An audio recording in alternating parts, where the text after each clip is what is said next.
Thank you. Let me bring the mic down. First of all, it's good to see that everybody's email is working. I apologize for all those emails 3 o'clock in the morning, but when you're up, you have nothing else to do. I want to thank Al, Kevin, John for your wonderful remarks. Each of you read your speech exactly as I wrote it.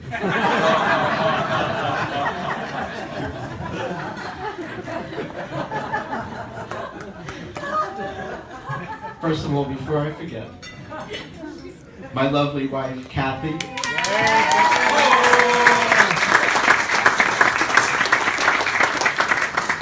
I'm very happy everyone's here to attest to all those meetings that I actually go to.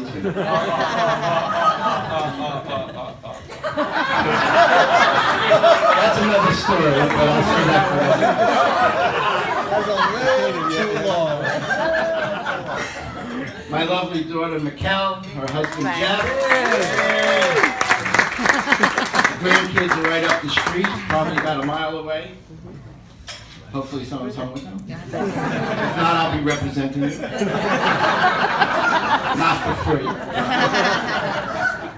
My son and his beautiful new bride, Corey. Ari and Corey. So, John calls me at the end of January. I'm driving.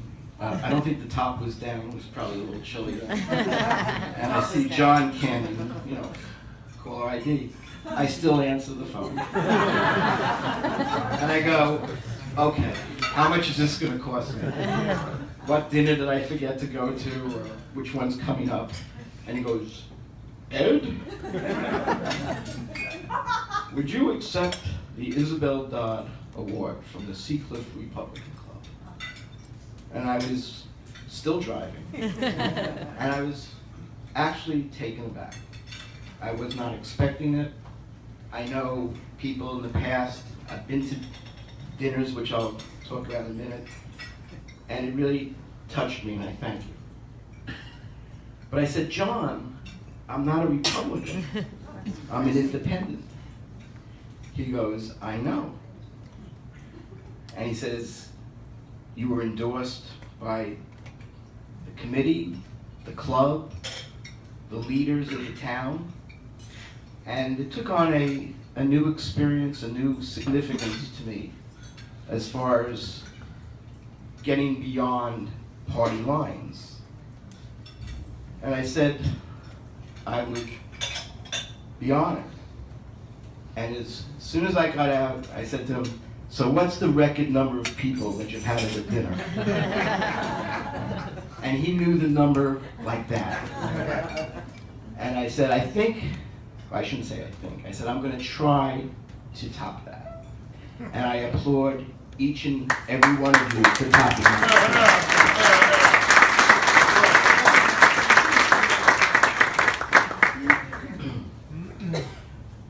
So I'm going to talk about politics very shortly, and that's the end of that.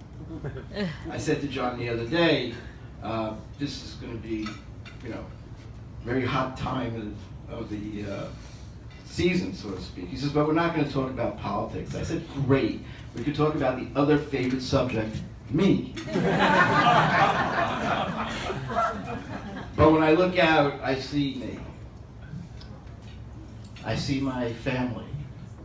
I see friends and loved ones, relatives. I see lions and loved ones. Village. I could go on. And I tell you, when I talk about the Republican Club, I did come here several years in a row as a member of the Lions Club, representing Seacliff Glenhead Lions and Civic Association. I wasn't involved in the government yet, because we knew some of the people that were being honored, and we thought it was the right thing. And as I say I was called up by John to speak, and as I said, as Lions, we don't talk about politics and we don't talk about religion. But that doesn't mean we leave our ethics, our morals, or our ideals at the portal door.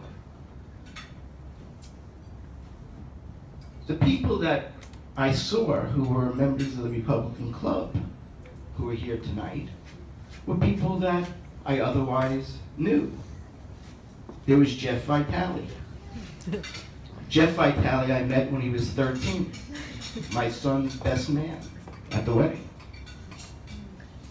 And I tell the story, they went to college together, best friends. So I'm dropping off Jeff after, of all things, a bar mitzvah. I must have been like 12:30 at night. And I'll never forget this, and I relay this story. Here's a 13-year-old kid getting out of the car, and as he leaves, he says, "Thank you, Mr. Lieberman." And I knew right away, good guy. And today he's a great man.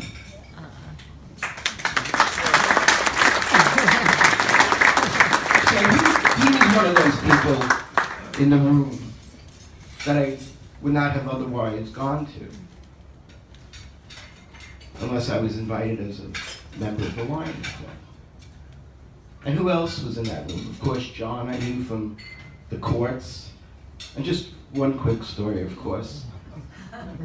About 1987 in the new courthouse in Hempstead, there's maybe 150 defendants sitting, and the lawyers sit in the jury box until their case is called. And John's case is called, and he gets up to the podium, he goes, "Your Honor, my client pleads not guilty." All the lawyers in the jury box go, "Who is this guy?" And I go, "Don't worry, he's from Seacliff." True story. So who else did I see those nights that we would come here when the Isabel Dodd Award was given out? Margaret Evans. Her brother Mike, who's not here tonight, was one of the first persons I met when we moved into Seacliff at the old Max, getting coffee in the morning. So these are what I'm talking about. It's not parties. It's not lines.